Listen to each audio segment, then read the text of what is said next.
Calling all anglers this 4th of July week, we're lighting up the water with one of Florida's firecracker fish. That's right, Bree. From the docks to the reefs, these hard-hitting fish are perfect for the holiday fun and certainly for the grill. We're talking about the Mangrove Snappers on the Florida Insider Fishing Report, which starts now.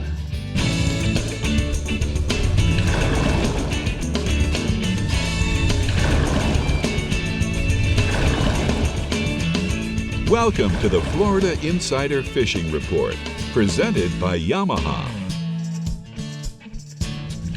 Hello, Florida Insider Fishing Report fans. We're your hosts, Bree Gabrielle and Captain Rick Murphy. And Rick, the grill's hot, the coolers are ready, and the fish are biting for this 4th of July week of red, white, and reeling in Mangrove Snappers. You have to say it, I just can't say it. Those mangrove snappers, as you know, they're one of my favorite fish to fish for. Yes. It doesn't matter whether it's offshore guys or maybe inshore in the backcountry of the Florida Keys, catching the snapper really makes me happy and makes me the snapper king. Happy pappy, That's exactly. right. All right, well, Dave is always at the ready for a good time. So, Dave, what have you prepared for us at the CCA workbench Happy today? and well fed. Happy That's and the good thing well-fed. about a mangrove snapper. Yes, sir. He is a yeah. delicious little dude. Yes, he is. And he's a delicious big dude, too, if you can get lucky enough to catch him big offshore. But we're going to be talking a little bit about how to handle fish at the side of the boat.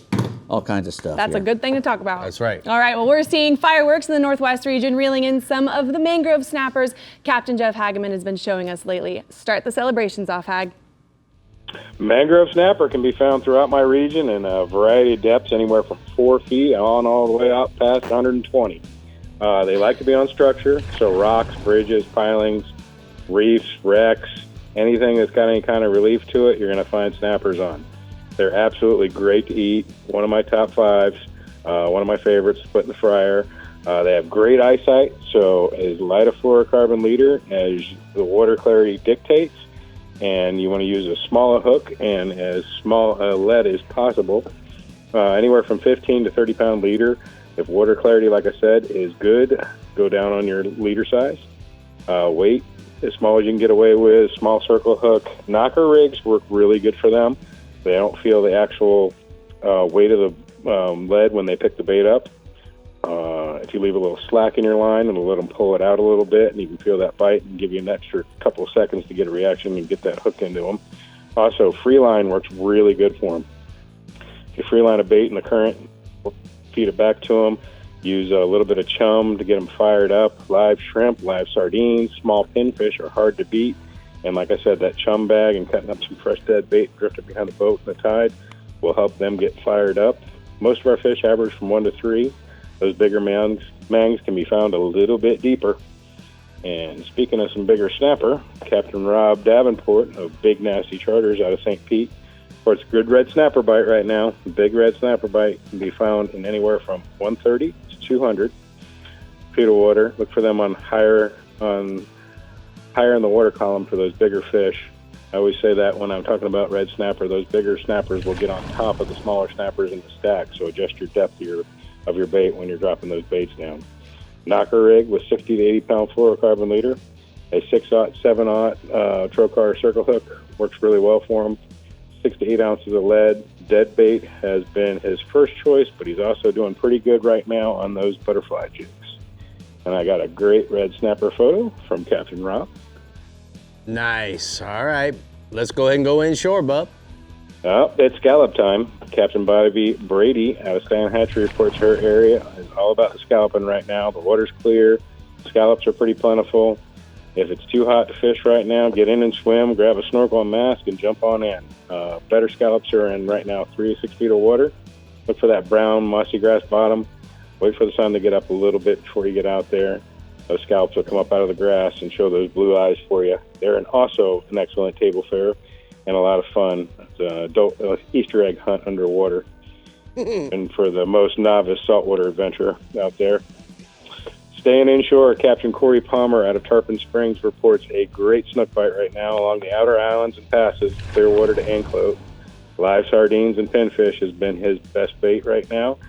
He's mostly fishing on that outgoing tide. He said that's been the best. So these evening outgoing tides have been the best bite. Moving down the coast a little bit, St. Pete, Captain Jim Pollard of Big Daddy Sport Fishing out of St. Pete reports a great snook bite right now in his area. Jim's finding the bigger snook feeding better on that outgoing tide as well. The new moon phase right now, that's what going through the current right now, that's what he's finding the best snook bite to be on. Those higher current flow areas near docks, oyster bars, deeper water mangrove edges, live sardines, 4 feet of 30-pound fluorocarbon leader, a 3/0 trocar circle hook is his best bait right now, and rig. He's also found a minimum of chumming or zero chumming has been the key because all the bird activity is pushing the snook right now off those areas. I got a great photo from Captain Jim of a nice Tampa Bay snook. Nice. Thank you for starting us off this week, Mr. Hag. We're going to go ahead and take a look at the Discover Crystal River hotspots from northwest region, excuse me. Inshore, he says the snook along the beaches and in the passes use live sardines and pinfish, either free line or weighted. And then offshore, the red snappers from 140 to 180 feet of water over rock piles, ledges, and bait stacks. Cut and live baits are both working well on that knocker rig. All right, Rick, when it comes to mangrove snapper in the Phillips and Jordan Southwest region, chum gets the job done. So Captain Houston, tell us where we need to go. Well, we definitely know how to celebrate the red, white, and blue in the Phillips and Jordan Southwest region. You know, the mangrove snappers predominantly are targeted at the nearshore, offshore side. Wrecks, artificial reefs and ledges and areas of hard bottom, like Jeff was saying, some type of structure is where they're around. Chumming is what most people do, and you want to try to draw the fish up and away from the structure, maybe at mid-water column, but it gets best when you can get them on top. Now, clean water, like Jeff was saying, light leaders. Dingy water, you might get away with 30 to 40, especially all that rain we're supposed to get this weekend. If you can get back out, the water's dingy, that 30 to 40 will work fine. Now, box chum will be the easiest, but try not to overfeed the fish. And then also, on those chum bags, depending upon how much chum you want going out, is going to depend on what size chum bag you're going to use, and hopefully they'll talk about that tonight.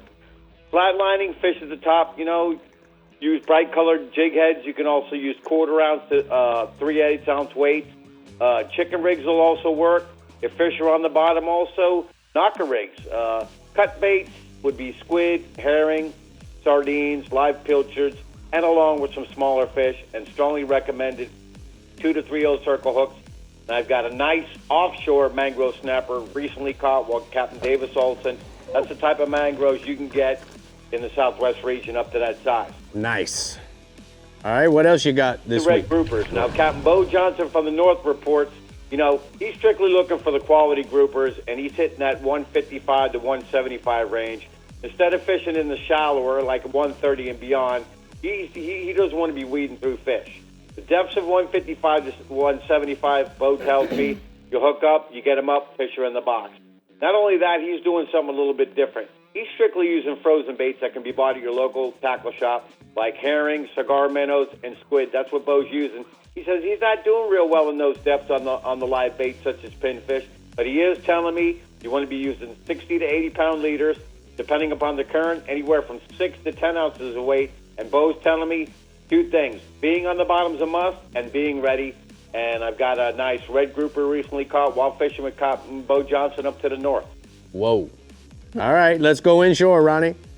Redfish. Captain Danny Latham reports he's fishing the higher water in Pine Island Sound, fishing areas of mullet along mangrove shorelines, but he's also concentrating on coves, deadwood, and points. That's what he's really targeting. But down in the southern part of the region, from Goodland to Rabbit Key, you know, your outer Gulf Islands, especially with oyster and deadwood, at higher water seems to be a better bite. Now, in both areas, low water, you want to concentrate on the edges. And right now, with just now getting the rain, the water's still clean to sight fish at low water to the north and to the south. Now, Danny says he's strictly using just shrimp, pinfish, and sardines have been working well for him.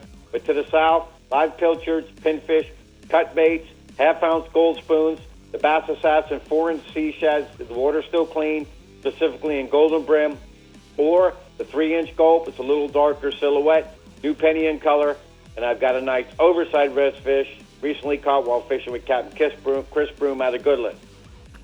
Last species is going to be the snook. Now, I'll tell you what, the snook bite is strong day and night, intercoastal docks and seawalls and bridge spans at night. In those areas, it's going to be Cape Coral, Fort Myers, and Estero down to Naples. Good moving water is going to be the key. You can use live shrimp, pilchards, and white soft plastic paddle tails or white soft plastic 4-inch flukes. Now, during the day, beaches and passes at higher water all the way down the coast. And from Marco Island to the Everglades, you want to concentrate on the passes and outer Gulf Islands, but mid to high tides have been best. You can use pilchards, you can use pinfish. My favorite, which what I've been catching mine, is Berkeley J. Walker 120s in chrome or pilchard, or you can use the new Gulp 4-inch turbo shrimp in either pearl white or peppered prawn. And I got a nice picture this week of a nice snook caught on the outside while using top water with a buddy of mine. And as I close, let's see if Bree still got it going on. Bree, if you ain't clacking, come on. You ain't jacking the fish. Come on, Bree. Daggum, she failed the test, Ronnie. I'm I must sorry. be turning 35. I totally forgot. We got her now, though, Ronnie. We got something on her. Good job. Don't forget, it's her birthday, so she's a little older, and she's going to be having a hard time remembering as she gets older every year. Yep. All right, bud, we're going to go ahead and take a look at the hot spots from the Phillips and Jordan Southwest region. Inshore, he says tarpon, the nighttime bridge spans Punta Gorda, Cape Coral, and Fort Myers Beach using live baits and a 5 to 8 inch swim bait. Offshore, red snappers, Fort Myers Beach to Marco Island in 165 feet of water and beyond using cut baits, live pinfish, and the cigar Mino. Mino, that was a total fail. If you ain't jacking, you ain't jacking. happened? I will never forget that one again. All right, fellow Americans, Dave is getting us ready for the 4th of July weekend at the CCA workbench for rigs and techniques. Dave, what we got going on over there? Well, we've got a lot of stuff going on. We got a bunch of lip grippers and some nets and stuff, and we're going to tell you what to do when you get a fish up alongside the boat. How to save yourself and the fish. Oh, that sounds good to me. And then the Star-Tron Central West region is coming in hot with Captain Jeff Page, so stay hooked and we'll be right back. The Florida Insider Fishing Report is brought to you by Yamaha. Reliability starts here. Fenwick. Feel everything. ACR. Less search, more rescue. Scientific Anglers. Failure is not an option. Penn. Let the battle begin. Berkeley Pro Spec Chrome. And Daiquiri Deck. Food, drinks, friends. Well, as you can see, we are here at the CCA workbench, and we're going to talk a little bit about how to handle that fish boat side. Yeah, you know, it's two things. One for our health and one for the fish's health, you know. First off, we want to try to protect its slime layer. A lot of, you know, all these fish have a nice coating of slime, and when you, especially during the heat of the summer, if you mess up that slime layer, sometimes they can get infections, and it can lead to a fatality or, you know, just unhealthy fish. So you try to minimize the handling as much as you can. Keep your hands wet, you know, before you touch the fish. Try not to bounce it off the deck a few times. That's where I have failed. We always have that problem. Failed that. You know, fish are slimy and they're wriggling around. So, you know, a lot of times they get away, and, you know, you just want to, you know, make sure you keep from doing that. Try to avoid from dragging a big fish over the transom. Like if you catch a sailfish, you want a picture, which I don't, you know, recommend bringing them into the boat. But if you drag a big something that you're going to let go, you don't want to drag it along the gunnel and scrape off its slime layer. You know, leave all the billfish in the water. Use a landing net instead of a gaff on fish that have minimums and maximum weights, because you're not real sure if that fish is going to make it or if he's too big. Great advice. You know, don't use a gaff on it and then put him in the boat and measure it and go, okay, he's got a big hole in him, and you throw him back in. That's no bueno. But the other thing I want to add a little bit here, Dave, if you know that fish is big enough and you're going to take that fish home, right, then go ahead and use the landing net. Yeah. And be done with it. You don't have to worry about taking the slime off. Correct. Okay. Correct. And you know, you might want to, you know, if you're going to let that fish go, sometimes the net's good for, you can leave the fish in the water. Correct. And hook him and stuff in the water, which it really helps him get along, you know. And don't ever grab a fish by the gills, under his gill plate. Right. You know, you can go up to the front on some of the real sharp teeth fish, you know, up to the front, but you don't want to be anywhere near those gill rakers on a fish. Now, you can give them a good squeeze on the gill plates. Right. That is a great way to sometimes stun a fish into being still. the black spot on the Jack Crevalle's Correct. gill? Mm-hmm. Mama Nature put that there to put him in a paralyzed state. Well, not all fish have Boom. that, but if you really give them a, not a crushing squeeze, we're not trying to squeeze his head off, but if you squeeze down on those on that gill plate on the outside and give it a good squeeze, a lot of times that will make the fish settle down. Okay, now there's a lot of fish landing devices, whether it's the fish grip, right? Whether it's the boga, which is the original. This one has the scale in it. I don't think they've really done much to improve that boga grip, I'll be honest with you. There's been a lot of ones that's come along that have tried to copy it, but I really don't think that there's one that's better than the boga grip. And Of course. It's not. Price is certainly in a lot of They're part expensive. of pizza. These are expensive. This isn't. Correct. And these are great, especially if you're going to be wading. You don't want to take that boga grip or any of these other metal lippers in the water with you when you're wading. But so this is kind plastic of how grip's it works, perfect for just that. like this. We would squeeze this until it locks. I do not want to break my mount here. Right. But that's the way you would do it. Or if you were in a boga, because it's spring loaded, then you do this, and as you can see, it holds. Yes. I've only had one fish ever come off of a boga grip, and I was surprised. And this is the way, guys. Stick it in the water. Stick it in the water. Put the boga grip on him, and as you lift him, slide your hand under his belly. Yep. And if you pull him out of the water, it's always good to support him horizontally.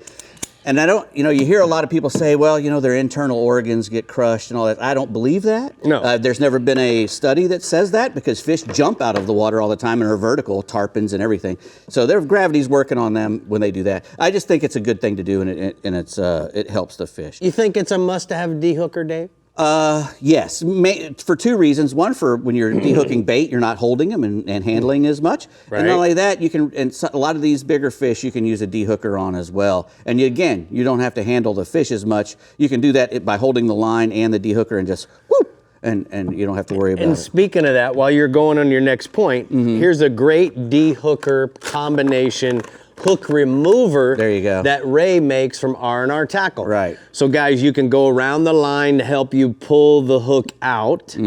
But at the same time, if it's down deep, you hold the line tight. Like a degorger. That's correct. And now you get the jig head, push and turn, and now pull it out. Yeah. Perfect for long, toothy critters like the wahoo, kingfish. What else, Dave? Right. Well, a lot of those swallowed hooks, if you don't have one of these things, don't be trying. If you have a needle nose pliers, give it a couple tugs. If it doesn't come out, cut the line as close to the hook as you can. The fish will be much better off swimming away with that hook in him than you trying to rip that hook out with a regular pair of pliers. Like the degorger will work sometimes, but even then, if it's deep, deep, deep and you can't see nothing but just maybe the eye of the hook, it's way better to cut that line and let that fish swim away the hook. He's probably going to be in a lot better place. And if it's a shark, I cut all the hooks on sharks. I get sharks up close to cut the line. I get a shark up close to the boat, boom, I cut them off. I don't mess with sharks. I don't need my hook back that badly.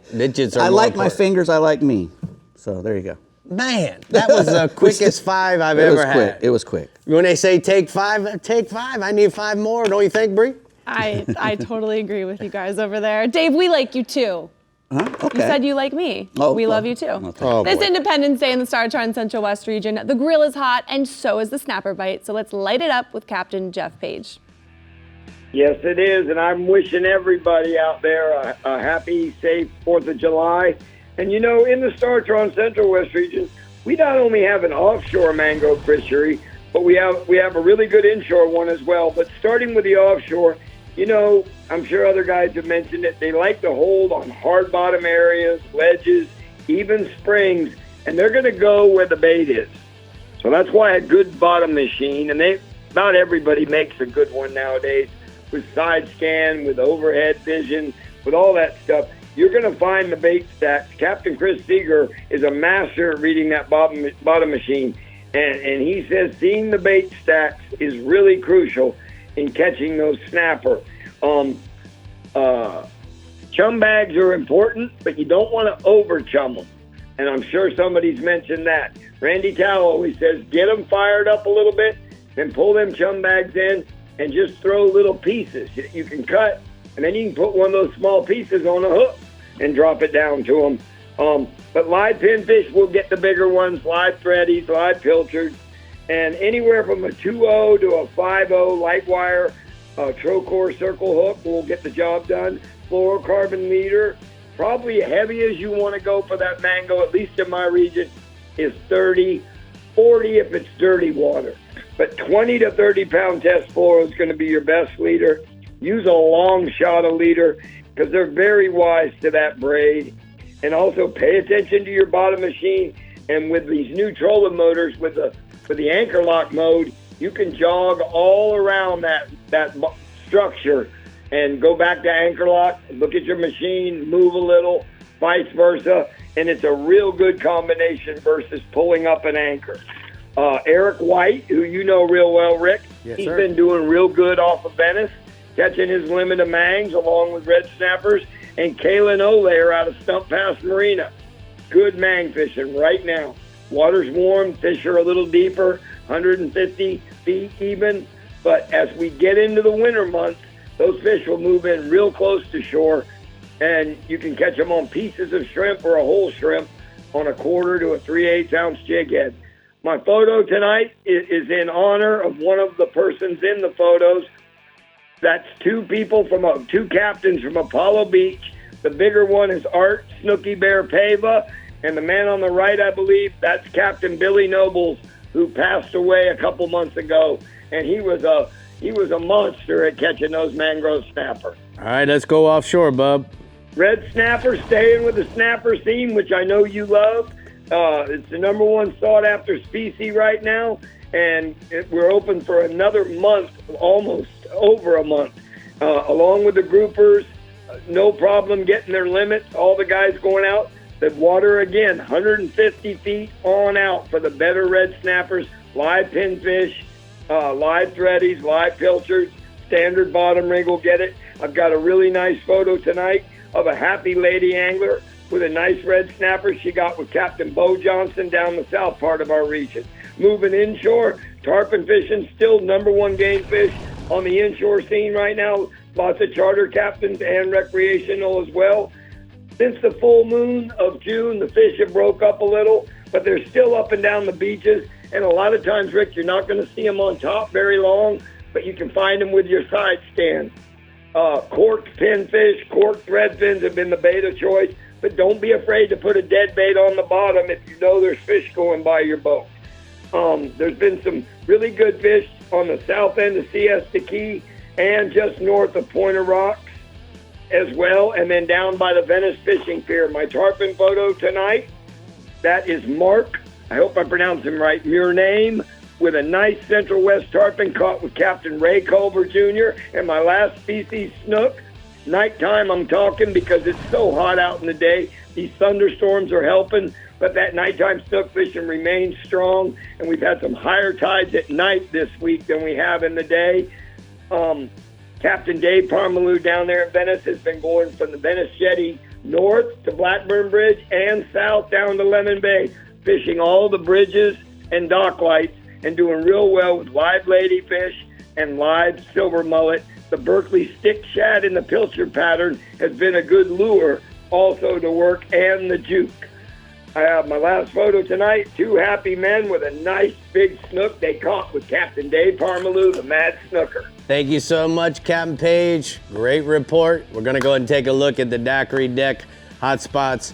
He says inshore, nighttime snook fishing around the dock lights and the bridges from Venice Jetty north to Blackburn Point Bridge has been good. Live reline ladyfish or silver mullet are your best baits. And then offshore, stay with the nighttime theme. The mangrove snapper bite, it has been on fire over the ledges and on the hard bottom areas and 90 to 150 feet at night. Live pinfish, pilchards, or thread fins are your best bait.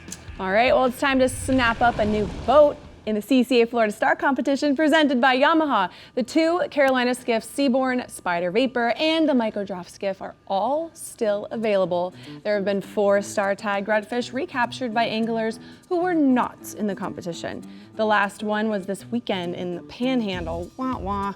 The Wow. Duke mariculture fish was released to be recaptured by an angler that is in the competition. You know, we're talking Mangrove Snapper, and they can also be entered in the summer-long star competition to win a share of $500,000 in prizes and scholarships. You still have over 60 days of competition left, so make sure you check out the website, ccaflstar.com, for more details. Get registered, guys. People are catching these fish. That's it. And they're not getting anything for it. Nope. Don't be that person. All right, coming right up, we're breaking out the stars and stripes in the Black Oak LED Keys region, plus saying hi to our friend from PartsVu. And then our Panhandle region, Captain Pat Deneen, is showing us how 4th of July is done in snapper style. So keep chumming, and we'll be right back. The Florida Insider Fishing Report is brought to you by Power Pole, Total Boat Control, Berkeley, Your Fish, Our Science, Bahio, Blue Light Blocking, Radically Clear Polarized Fishing Sunglasses, Guy Harvey, every purchase helps support the health of our oceans and marine life. Penn, let the battle begin. Kubota, together we do more. And Heroes on the Water, paddle, fish, heal. As you can see, joining me now is John Boyle, the president of PartsVu. You know, John, I want to tell you, it's great, one, to have you here on the show, but number two, a lot of people in Florida, as well as the other parts of the country, they don't necessarily know what PartsVu is, so why don't we just tell them all about this great company? I appreciate it. Thank you for having us here. PartsVu is an e-commerce company simply, but the reality is we're a group of hardworking men and women who are trying to get everybody from the individual boater all the way through the charter captain and the dealers, help them maintain boats to stay on the water or repair a boat and get back on the water as quickly as possible. So with the name PartsVu, what that basically means is that you can go and order any parts that you need for your old motor, new motor, current motor. Tell us a little bit about the process. It's basic, yes. I mean, that's that simple. I believe we have schematics going all the way back to like 1985. Right. So your Yamaha, Mercury, Suzuki OEMs, we've got virtually every part available for those makes and models. If we don't have it in-house, we know where to go find it. So if you were going to do an oil change, you have oil change kits and it all comes together? You just go to the website. You'll see in the upper right-hand corner we have the Search My Engine. You're able to put all your information in about your engine. It's going to walk you right down to whatever it is you need, 100-hour, 300, 500-hour kit. It gets boxed and shipped right to your door. Now you really also have this schematic system that can help the OEM or even the mechanic at the dealership. Tell us a little bit about that, John. It couldn't have said it better, Captain. I mean, basically the schematics are there and it's good for the individual person all the way up through the seasoned mechanic. If you're not real sure what you want to do, there's a step-by-step process that you can go through. It's really point and click, but it does allow the person who wants to wrench and maybe do a water pump replacement kit on their boat, all the way to a mechanic who knows exactly what he needs. He can go in, click what he wants, put it in the cart, it shows up at his door. All right, so I'm not a techie guy, not real good on the computer. Is there a number that I can call and tell me what I expect on the other end of the number? Absolutely. So if you call our office, you're going to talk to some of the most seasoned and polite customer service people in the business. They're going to walk you from the serial number on your engine through everything you need to get your boat back up and running on the water as quickly as possible. And so they'll put your order together, and then from that warehouse, it gets shipped? It gets boxed up in the warehouse and out the door to you. We're shipping 5 days a week, Monday through Friday. All right, so if a guy watching right now, he's gonna order some parts for his boat, where does he go? He's going to PartsVu.com. And is there a 1-800 number too? It's 888. It doesn't really matter, we already put it on the screen. Oh, perfect. It's up there for you. Thank you so much. Thank you, Kevin. We appreciate everything you do. And more importantly, keep us all on the water, right, Bree? Exactly. All right, fireworks above and mangrove snappers below in the Black Oak LED Keys region. So let's see what we're doing to get them to the party with Captain Ridge Murphy. Go for it, Ridge. Mangrove snappers are one of my favorite species to target here in the Black Oak LED region. The fun part about the mangrove snappers is they can be caught all up and down the region on both sides of the highway, from Florida Bay trenches to the night times out on the edge of the Atlantic, all the way down to the jumbos that they get into the Gulf down in Key West. Mangrove snappers take the trophy for the most diverse snapper, and depending on what part of the region that you're in may vary on how you will target these fish, but the one thing that will remain consistent is your setup. A Penn 4000 Slammer or Authority and a medium Fenwick Pro Elite spinning rod with Berkley X5 braided line will get the job done in any situation. A long 20-pound fluorocarbon leader with a small 2.0 or 3.0 Eagle Claw circle hook, and you're going to want to anchor or spot lock up current of the fish and soak a chum bag back out behind the boat. Free line cut bait in the slick or live chum with pilchards, and remember guys, 5 per person at 10 inches to your snapper aggregate limit. I have a photo of my wife Santana and one of our puppies Nala with a mangrove snapper. Nice. There's Mama. All right. Yeah. What else you got, Papa? Trout fishing out front of Flamingo. You're going to look for the trouts on the edges of the grass flats in the large potholes. You're going to throw a 7-foot 6-inch light action Fenwick rod with Berkley X9 braided 10-pound braided line. You're going to use 25-pound fluorocarbon leader with a 1/4-ounce jig head and a 3-inch turbo shrimp. I have another photo of actual Bree's son Leo with a nice trout.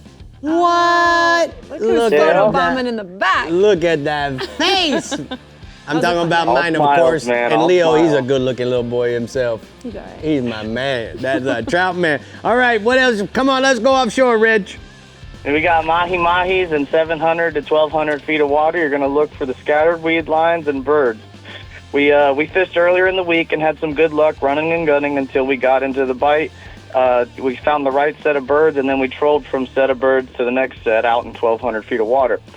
The fish were eating skipping, ballyhoos, and live pilchards, and once we had them on, we bump trolled into the current, and we want to throw 3 o'clock and 9 o'clock on the boat, or you want to sight fish the schoolies that may be lingering around. You want to make sure to have a big fish rod ready for that one big fish that comes up, and I have a photo of my nephew Cameron with his first mahi that he caught a couple days ago. Nice. All right. I also have another photo, and that was sent in by Captain Stan Milazzo. He caught a 300-pound blue marlin out of Isla Morada with a nice, he actually pitched a dead mahi to him on a Penn 80 wide on the vice versa. Nice. Good job, Sammy. Way to go. All right, Ridge, tell me about the mutton snappers. Mutton snappers have been good out in the deeper patches. The water temps are starting to warm up, and the fish are moving out into the cooler water out in 100 to 200 feet of water. You're going to do long side drifts with 2 rods on the bottom with long 20 to 40-foot leaders with 30 to 40-pound fluorocarbon. You're going to use live pilchards or cigar minnows or ballyhoos or even ballyhoo plugs. We've been using Fenwick Pro Elite heavy, extra heavy rods with the Penn Authority 6500 with 40-pound braided line on our spinners, but we're also using the Fathom 50 on the conventional side. I have another photo of my buddy Dennis with a big mutton snapper that got taxed by the tax man. Oh, that hurts. So, Ridge, I got a question for you, bub. The Black Oak LED camera, that's certainly the sponsor of your region. Why don't you tell everybody how you like it, the one that we have on the front runner? You know, it really is a useful tool, especially running around with all the channel markers and everything. You can see clear as day at night. And, you know, the cool part is we actually have it paired up with the light bars. They make a low-profile light bar, so you're not getting all that glare all the time off the front of the boat. You can run and see it on the camera as far as your screen goes and then light up everything, turn it on and off. But it doesn't phase it out while you have that light on, you know. So we have a little bit of best of both worlds when it comes to the Black Oak product. That's right. All right, bub, thank you so much. We're going to go ahead and take a look at the scientific angler hotspots from the Florida Keys region. Young Richard, he says inshore, trout under a popping cork on a 3-inch gulp shrimp right out front of Flamingo. And then if you want to go offshore, guys, the mahi's real simple. 900 to 1,200 feet of water, trolling naked ballyhoos and throwing live pilchards. Work to the west into the current to keep ahead of the fish. Take your time looking for the birds and working scattered weed lines, guys. That'll get the job done. You're going to be in the Black Oak LED Keys region this I week, aren't ya, with know. the I'm fam? going to be there for a whole week. Whole week in so paradise. if you see me, come over and say hello. Maybe. we drink it together. That'd be fun. That would be fun. All right, let's dive on in and Come see on. what tournaments are going on in the Florida Keys. All right. Celebrating its 44th year, the Key West Marlin Tournament features $50,000 in cash prizes in the Marlin division as part of the annual Hemingway Day celebration in Key West. Registration is open for up to 75 boats. Then Keys bartenders and restaurant employees compete for summer bragging rights in the Lively Bartenders Dolphin Tournament August 18th in Layton. Next, teams fish around the clock in Key Largo from Friday night, September 26th through Sunday afternoon, September 28th to win coveted trophies for trout, snook, and redfish in the Take Stock in Children Backcountry Tournament. And finally, honor the memory of Herman Lucerne, known as Mr. Everglades, while fishing in the Herman Lucerne Memorial Backcountry Championship within the boundaries of Everglades National Park from September 19th through the 21st, based at the Islander Resort in Isla Morada.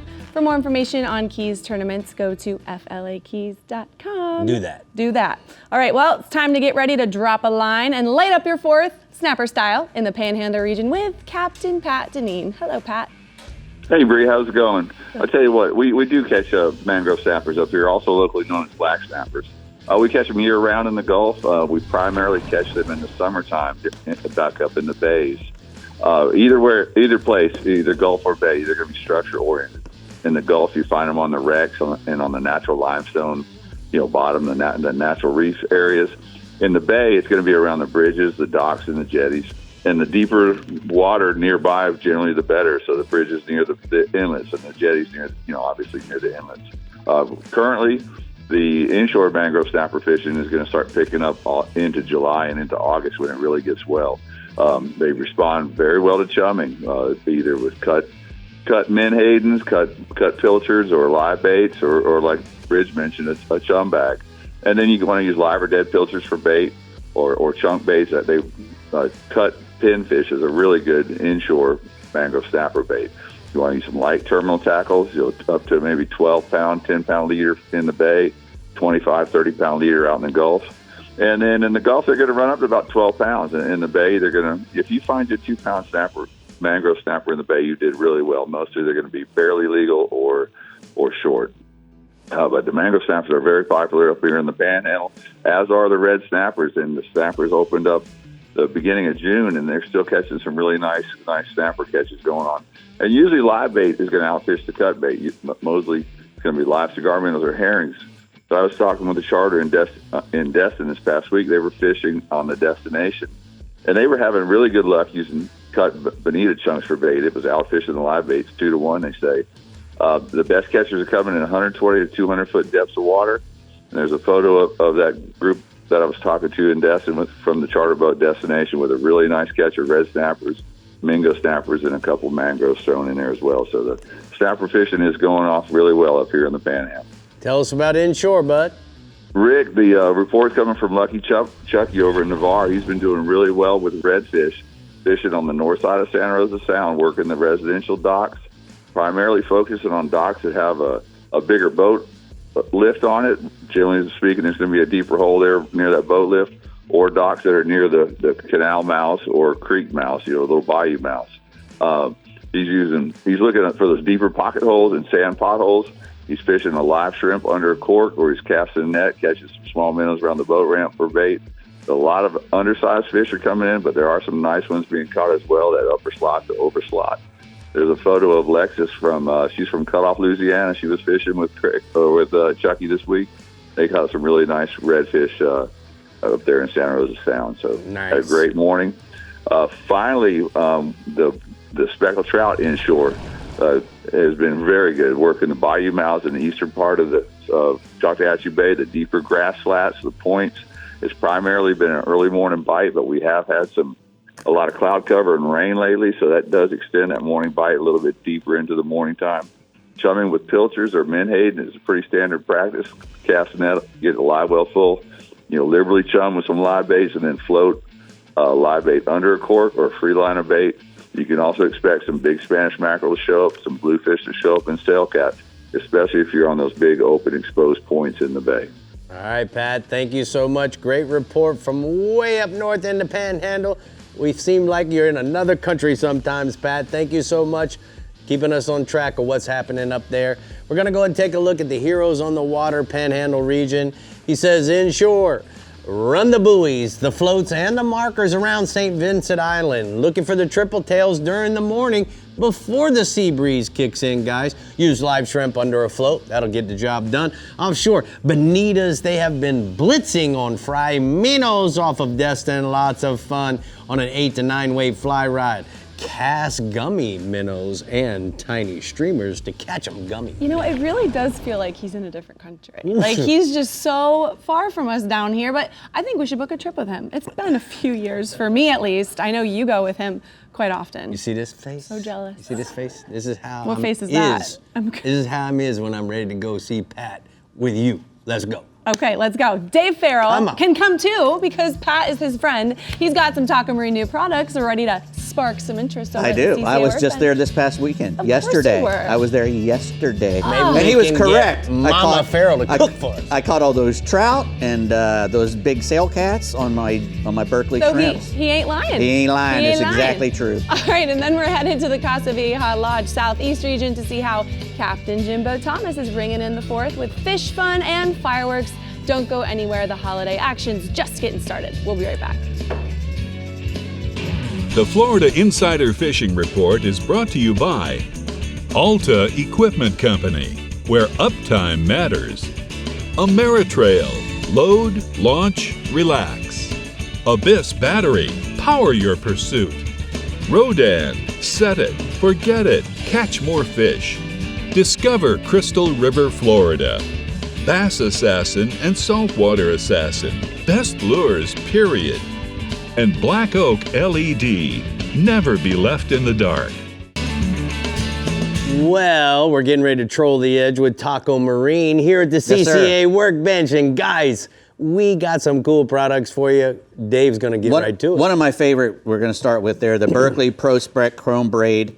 You know, this stuff has been through rigorous testing by a lot of good saltwater guides and captains all over the world. And it's perfect for trolling or deep dropping or jigging, whatever you want to do with line. I don't fish on the bottom without braid ever, and this is great stuff. It's an 8-carrier braid. It's very smooth and supple. Comes in a lot of different colors, 5 different colors. I like to be able to see stuff. If I'm trolling, I like to be able to see my line. I keep from running over the line. I can tell where the fish is going. So I like bright colors, and they have plenty of those. 7 weights from 20 up to 130 pound test. Right. In the big spools, you know, from 2,500 to 3,200 yards. In the smaller spools, it goes all the way down to 10 pound, I think. Right. So you can get whatever you want from this braid, and it's just really high quality braid. You can tell you don't get nearly as many wind knots when you're casting with it.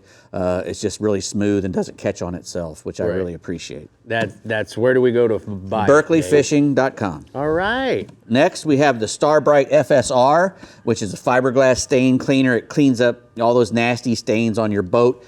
This is a gel formula, so it sticks wherever you put it, even on a real vertical surface. Wipes out tough stains from like rust, leaves, brackish water, tannins. You know, whenever you get a water line on your boat, that brownish, reddish stain, you can get some of that gel and put it on there. You just brush it on, you leave it, let it sit for a little while, come back and rinse it off, and that stain will be gone. You don't have to sand or scrub or anything. Right. It's really good stuff. It's safe on fiberglass, gel coat, painted surfaces. Check it out. You know, you might want to check if you're putting it on any kind of decals or stickers or your skin. So, you know. Make sure you wear gloves, guys. Correct. Coming from a dumb... It's also good for decks and showers at home. Yeah. And stuff like that. But again, take care of your skin. You know, Anything fiberglass, check out the Starbright.com. All right. Next, we have the Bass Assassin 4-inch Sea Shad in the new color. This is a brand new color, Flamingo Flash. I know Rick is very thrilled about this one. You know, this is a great soft bait. It always has been. It's, you know, you put this on a jig head anywhere in the world and you're going to catch something. It's a solid body with a nice large profile, and it's got that really supple kicking tail on there. And that's a bad color, you know. I think that's going to get some attention. It comes in the 5-inch jerkbait as well as the 4-inch. There you but go. guess what? I heard rumor today that they're gonna make it the P&V. Oh, very nice. The little dart bait. And this is great for trouts, reds, you know, it's just about any saltwater predator. It's a great search bait, a slow, steady retrieve, or you can jig it up and down. As long as you keep that little tail moving, which is what it's there for. That's it. It'll work best. Yeah, man. Bree hammered them this past week with that. BassAssassin.com to get you that sea shad. Next, we have the Penn Battalion 2 Inshore spinning rod. This is a very high-end spinning rod, in my opinion. It's the second generation of the Penn Battalion. Super light. I mean, for the super light. It's super light, but very strong. It has the SLC2 construction where they wrap inner spiral wrap of carbon fiber, and then on the outside, you know, they have all these longitudinal carbon fibers that, you know, that really help it with the strength and everything. And because it's carbon fiber, it's really, really light. And this is I think this is a 7-foot with a 15-pound test. It's got medium light action. It has these really nice alkanite guides. Right. And, you know, I think these are the ones. These are just an insert, but they're just really super strong, and they won't corrode on you or anything like that. You also has premium cork handle, which feels really nice in your hand. Very ergonomically formed right here, and it's got a nice Fuji guide seat as well. And I like the ones that screw down onto my rod and reel, because when I'm casting forward all the time, this keeps it from, if it's coming from the bottom, I think it has a chance to loosen up more. But I like the ones that comes down on the top there for the Penn Battalion 2 Inshore, and just it's just a really nice rod with all the Fuji guides and everything. Sounds Go to good. penfishing.com. You know, I was going to say that flamingo color looked very familiar. That was a fun day, Were you testing with it? I was, yes. Oh, well, very nice. Yes, Good on you. It works. All right, we're getting fired up for snapper in the Costa Vieja Lodge Southeast region. So let's have Jimbo read, or Rick read Jimbo's report to see when the mangroves are chewing. Go for it, Rick. All right, Bree. So we couldn't get Jimbo on the phone. Who knows what planet he's on tonight? But we'll go ahead. We'll go ahead and check it out. So he says, first, mangrove snappers. We have plenty of mangrove snappers in the southeast region, both inshore and offshore. Pretty much all structure will hold mangroves. They can be found around any structure, around the bridges, down in the intercoastal waterway, as well as creeks and inlets and artificial reefs.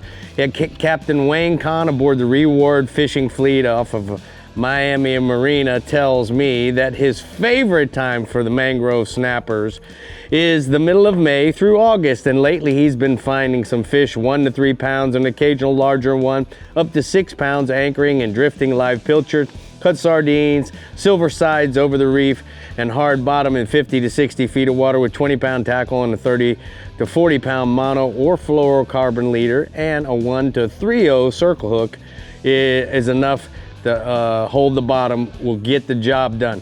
If the fish are spooky, you can try a lighter leader. He prefers to fish them on the moon.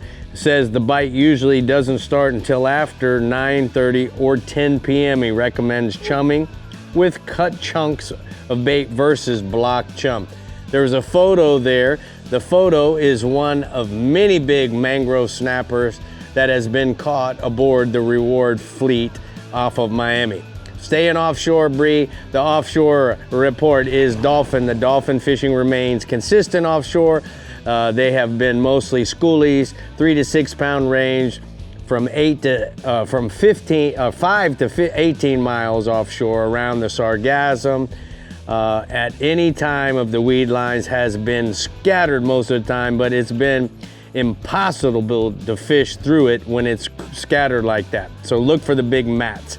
They also are being found under most floating debris. It seems that the fish have been staying deep in the mornings. So if you find something that looks promising and there is no fish right around, stick around. Maybe 8 to 20 minutes soaking a live bait under the cut bait or under some cut bait. Most of the time, they've been showing up from down deep, and in the afternoons, they have been popping up around the birds and have them on the top. So guess what? They have also been eating trolled baits and lures if the weed isn't too bad or too thick with small pilchards, blue runners, have the cut ballyhoos and bonitas ready when you get into them. He has a photo. This is Spencer and Mark Levy with some of the schoolies caught aboard the Flyer last weekend. Inshore, Jimbo says the permit. July is one of the best months to catch a permit, and the fishing has been excellent on both the inside and the outside flats of South Biscayne Bay from Soldiers south to Angelfish Creek. Look for the permit around the channel edges, the rock piles, and hard bottom flaps with good moving water, and also around Arsenicker Keys, Midnight Pass, and along the southwestern shoreline. A small live crab is the best bait, along with a pink skimmer jig, or you can even try crab flies if you're a fly fisherman. The next thing he has inshore is going to be snook from Lake Worth Inlet south to Government Cut. The snook have been biting. Get out to your local inlet in the evening and drift live baits on both the incoming and outgoing tide. Just about any good live bait will work. Herring, pilchards, pinfish, croakers, whatever is around, that'll be a good bait to start with. Fish the live baits on a Jupiter rig and 40-pound fluorocarbon and a 5/0 circle hook. Flare hog jigs and jigs with soft plastic tails bounced along the bottom is also getting some bites. Some of the snook have been up to 25 pounds, so don't forget that the snook are catch and release until September 1st. Why, thank you, Jimbo. Rick, here are the ACR hotspots for the Casa Vieja Lodge Southeast region. Thank you so much. You're welcome. Inshore, catch and release snook with the tarpon off of the beaches or in your local inlet using live and artificial baits in the early morning and the evenings. And then offshore, anchor up anywhere from the outside of the reef to 120 feet of water for the mangroves and muttons. Fishing live and cut baits on the bottom is going to get the job done. You know, Bree, the one thing that I saw in Jimbo's report when it's talking about snook, guys, if the current's going in, incoming tide, you're going to have to lighten up your leader. You may have to use 40-pound, even 30-pound to get the bite. It doesn't get right until you get the bite. Keep that in mind. Offshore, dirty water coming out of the intercoastal, out of the bays. Now you can go to a bigger bait and you can go to bigger leader and get away with it because the water's going to be a tad dirty. So keep that in mind. That's a Ricky tip. Ricky tip. How about it? You ain't clacking.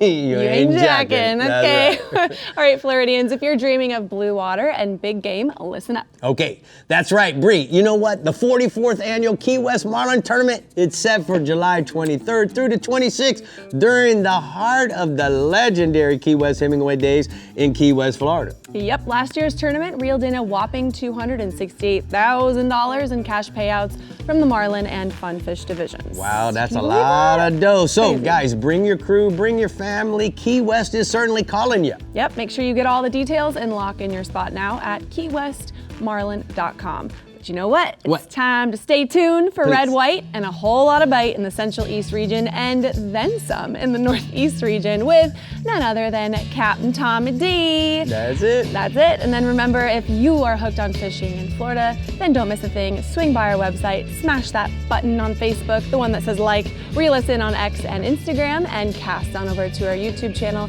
Captain Rick Murphy, for fresh fishing adventures, reports, and more. We'll be right back. The Florida Insider Fishing Report is brought to you by Startron. Start, run, and store with Startron. Berkeley, your fish, our science. CCA Florida, conserving Florida's fisheries since 1985. Frontrunner Boatworks, performance-built offshore fishing boats made in the USA. The Florida Keys and Key West, come as you are. Murphy's Law Sport Fishing. Book your trip today at murphyslawsportfishing.com. And Strike Zone Fishing. All right, well, Mangrove Snapper seems to be a favorite among our captains, Rick included, and Captain Jim Ross in the Central East region is no exception either. Let's see how he's getting them from the boat to the barbecue this 4th of July. Hello, Jim. Hey, gang, I tell you what, it's going to be a great 4th of July weekend. And mangrove snapper are one of the favorite species that Space Coast anglers like to target throughout the year. And I was talking with Captain Garen Malin on the charter boat Sea Venture, and he was telling me that he has had some really good ones offshore here recently, and the bite's only going to get better over the next couple of weeks, according to Captain Garen. He's been consistently putting his clients on some big mangroves throughout the summer months. And he says the best time of the year for these true giants is the full moons in July and sometimes even into August, where he gets multiple fish over 10 pounds. Garen likes to use small live baits or fresh cut baits when targeting the big snapper, and he likes to rig these on a 3/0 to 5/0 size circle hook with 30 to 40 pound test fluorocarbon leader. And he says that helps trick the fish because they are very wary, and like Rick was saying earlier with that incoming outgoing tide analogy, they're very keen-eyed and they will see a leader and they will not bite sometimes. So you have to drop down if they're seeing it, because you can't get the bite if you don't trick those eyes, that's for sure. Sharks have been pretty thick, so the guys have not been doing as much chumming and chunking with chunk baits to get the fish up in the water column as they have in the past. So, you can do that, but if you start to see the sharks show up, just realize that it's pretty much game over, because you're probably not going to land anything 8 pounds, 9 pounds, 10 pounds like Captain Garen's been talking about. Got a picture here of his angler, Tim, one of his regulars on the boat, with a 12.85 pound mangrove snapper they caught the other day. So that's pretty good. Okay, Tim. Good job, man. Got some big grouper action going on in the area right now as well. The 27 Fathom Ridge and, of course, the Okalina Coral Bank, known as the cones or steeples offshore of the Space Coast area, is holding some really big gags right now. Large bait fish like blue runners, grunts, small bluefish. You want to rig those on a 9/0 or 10/0 size hook. 80 to 120 pound leader, and at least 65 to 80 pound braided mainline, and a heavy drag. You want to run at least 25 pounds of drag pressure to stop these fish and keep them away from the sharks. Now, the other thing that you can do to keep them from getting you in the rocks, a lot of guys are drifting instead of anchoring, and that way the grouper's already sort of moving, chasing your bait and pulling him away from the structure that he was hiding around. Now, most of the time you're drifting at about 2 or 3 knots, so you're going to have to put enough weight on to get that bait down just above the bottom where you can entice those gags to come out. But, the gags are running 20 to 30 pounds. They're big fish, and some of them are even up into the 40 and 45 pound class right now here in the last few weeks. So there's some bruisers out there if you can get them up off of that Okalina bank. Now, swinging inshore, the Snook have been really good along the east central beaches and the inlets. It remains just solid fishing again this week. Live shrimp or mullet seem to be best for the nighttime guys, especially around Ponce Inlet and the causeways up there. And then the croakers and the menhaden have been better for the daytime guys fishing at Canaveral and Sebastian. The Snook have been a little smaller along the ICW channel around Edgewater through Oak Hill, but they're hitting fingerling mullet or shrimp on a jig head around the dock pilings and edges of the channel there. Even some of the overhanging mangrove trees as you move farther south into the lagoon system is where you'll find them. Surf anglers are still getting really good numbers from Satellite Beach to Vero Beach, and they're casting 4 to 5 inch Assassin sea shad tails on a 3/8 to 1/2 ounce Pro Elite Assassin jig head. I've got a picture here of a nice snook caught on exactly that the other day. Nice little fatty that we got there off of Canaveral. Nice. Last species is tarpon, and the tarpon out of Ponce Inlet have been on fire over the past couple of days. Captain Mike Mann reports that multiple hookups each morning on both live baits and artificials are happening right now because they're encountering these big schools of silver kings that are cruising along the beach. Look for them blowing up bait pods just outside the surf break and then slide up into the feeding zone quietly so you don't disrupt the attitude of the fish. 50 to 80 pound test leaders, 30 to 40 pound main lines. That Penn Slammer 6500 is a great reel whenever you're chasing tarpon. It casts well, it's got enough drag pressure to stop them, holds a lot of line, so that's one of the ones I would highly recommend. You can get that fish into the boat in a timely manner. Now, most of the tarpon are running 80 to 120 pounds right now, but there are some bigger fish out there. And I hope everybody, once again, has a fantastic 4th of July weekend. We do have a little bit of weather that may pop up in the Central East region this week. We've got maybe a depression that might start. But if you guys and gals do get out, please make sure you're safe and obviously have a lot of fun. That's why they make movies and pizza, just in case we get some bad weather around here, right, Bub? Exactly. Yes, they do. Yes, All they right, do. keep that in mind. But we're going to have to go ahead and take a look at the Rodan Marine Systems hotspots from the Central East region. He says inshore, tarpon near Ponce Inlet, use live menhaden or croakers on a 7/0 circle hook near bait pods along the beaches. And then offshore, mangrove snappers on the reefs and wrecks in 65 to 125 feet of water, use live baits like pogies, finger mullets, or even a cut pogie and a grunt to fish up to 10 pounds. 10 pounders. Speaking of that, what? So, Bree, Yes. you know, that's the one thing. We are so spoiled because we get 365 days most of the time of sunshine in this great state. But sometimes we get a little tropical storm stuff. June 1st started. Yes, I know, but if we've had good weather and you're out in the sunshine, sometimes that break is needed. Absolutely. For some certain people's skin. So guys, my question to you, do you have a plan if B, we have plan B. weather coming?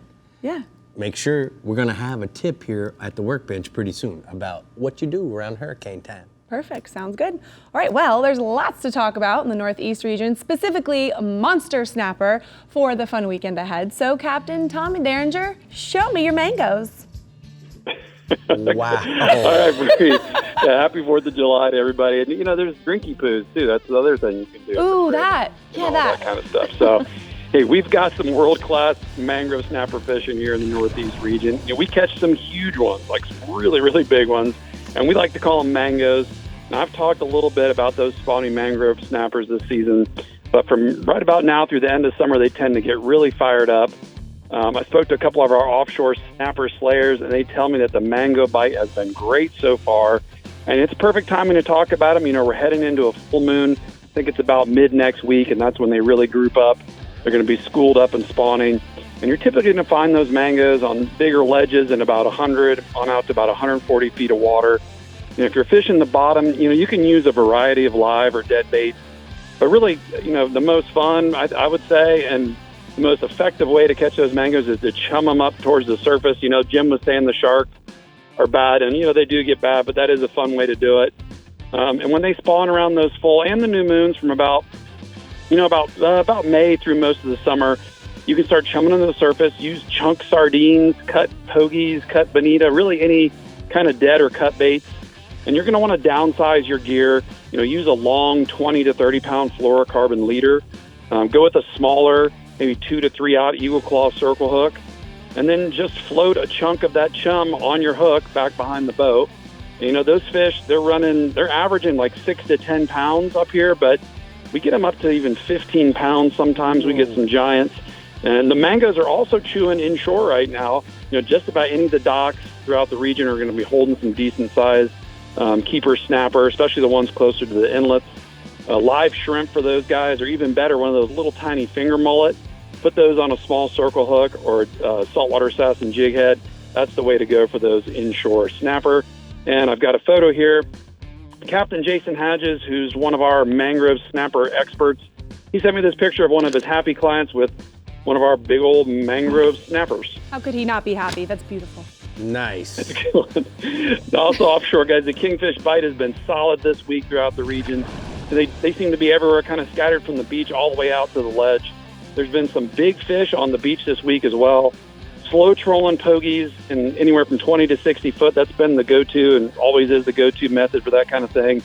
But I did speak to a good buddy of mine. He's been catching some nice kingfish by just trolling spoons and some plugs outside of Matanzas and St. Augustine Inlet. So if you can't find the bait, get some spoons or some plugs and some diving plugs and maybe try that. Now, I've been doing quite a bit of beach fishing for tarpon and for kingfish this week as well. And I can tell you there are some big fish around, but back to the sharks, man. The sharks are plentiful, so bring plenty of rigs if you plan to be out there this weekend. You're probably going to be retying. And I've got another picture here. This is my man Keith Loper with a big kingfish that he caught with me right along St. Augustine Beach while we were just slow trolling a pogie. Wow, look at that day. That must have been from 10 years ago. I haven't seen it that common this year. I tell you, man, we've had a west wind and it has been calm as heck up here. So you've been lucking out on that for sure. You stink. All right, tell me about the inshore fishing, bud. The tarpon, man. The tarpon are showing in good numbers this week, both along the beaches and in the inshore canals and creeks.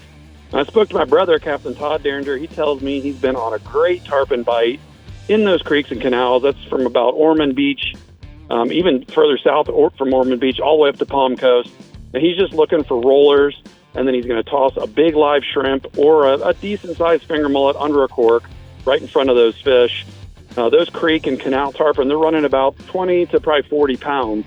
Now, there's also been some bigger fish on the beach in the pogie pods and behind the shrimp boats when they're around. It's been a little tough in the pogie pods. We've had a lot of kingfish things going on, kingfish tournaments and stuff, and the kingfish guys have been loading up on the bait in those pogie pods, and that'll push the tarpon down, especially early in the morning. But just come back after they're gone, and they've been again even mid-morning. So that's a good game plan if you're looking for some tarpon this weekend. Now, also inshore, the flounder bite been consistent this week. It's really been consistent all summer, and there's some big fish around. There's a ton of these small little mullet that have just shown up, and they make perfect flounder baits. Just net some of those guys. Hit your favorite creek, run out, or you can set up around the slack tides at the inlets like St. Augustine, Mayport, or Matanzas. Drag those little mullet around on a fish finder rig or a heavy jig head, and you're definitely going to find some flounder right now. And I've got one last picture here. This is Megan Robinson with a big flathead that she caught on a soft plastic off of a dock up there in Fernandina Beach. Good job, Megan. It's time for the Strike Zone hotspots. So here we go. Keep those great pictures coming, bud.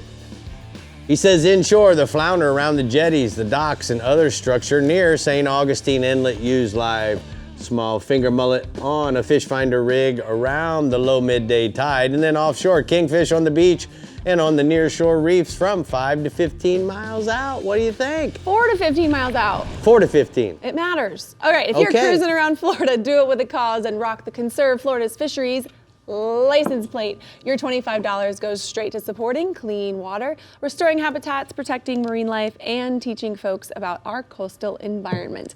Make sure you get yours at your local DMV or online at redfishtag.com. Become part of the Redfish Tag family like Rick and I. Yeah, man. But guess what, Rick? Sun's out. Guns out. Lines out. I gotcha. I thought you were going to say something else in the Alto Equipment East region. So stay hooked as we dive into your 4th of July fishing action when we come back with Mike Holiday. And if you would like to be a part of our live studio audience, which is always super fun, you can sign up at our website at FloridaInsiderFishingReport.com. We'll be back. The Florida Insider Fishing Report is brought to you by Yamaha. Reliability starts here. Casa Vieja Lodge, 5-star angling in beautiful Guatemala. Fenwick, feel everything. Phillips and Jordan, building critical infrastructure that matters. Castaway Coffee, one taste and you'll be hooked. Sportsman's Adventures with Captain Rick Murphy, fishing for adventure. Berkeley Pro Spec Chrome. And Taco Marine, master the catch.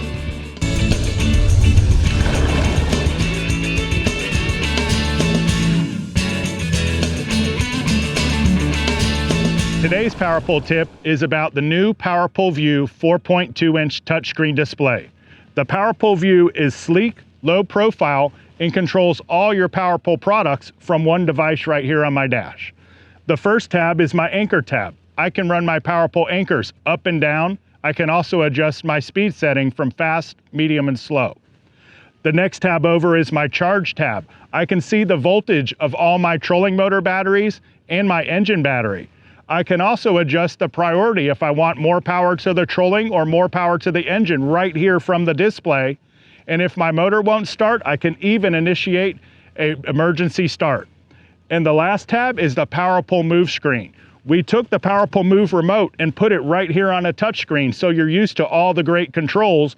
But the big thing I like is I can even see the head of the trolling motor right here on the screen. We all know people like to stand in front of the trolling motor while you're fishing, and now I can see the direction that the trolling motor is going.